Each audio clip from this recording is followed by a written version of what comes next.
Hello guys, welcome back to my channel. তো এই ভিডিওটা হচ্ছে গতকালের সানডেতে আমরা বেরিয়ে পড়েছিলাম হাঁটতে সকালে ভোরবেলা হাঁটার পর বাড়ি এসে আবার একটু ফ্রেশমেশ হয়ে তারপরে রান্না বসিয়ে দিয়েছিলাম। তো সিম্পলি রান্না করেছিলাম, বেশি হেঁচো রান্না করিনি।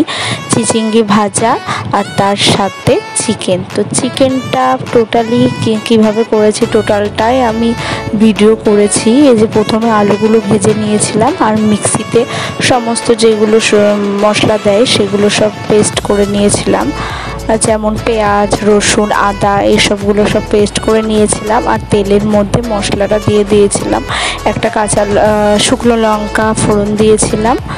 তারপরে একটু ভালো করে তেলটা ছাড়লে তখন চিকেনগুলো দিয়ে দিয়েছিলাম।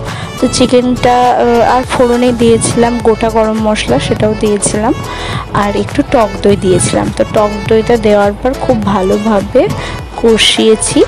তো কষানোর পর অনেকক্ষণই কষাতে হবে, কারণ চিকেন হচ্ছে এমন একটা যত কষাবে তার উপর টেস্ট বাড়বে।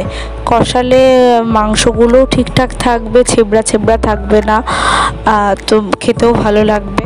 তো সেই কারণে যতটা পরিমাণ দরকার সেইটুকু কষিয়ে তারপরে জল ঢেলে দিয়েছিলাম। এই যে একদিকে চিকেন হচ্ছিল আর একদিকে ভাত বসিয়ে দিয়েছিলাম।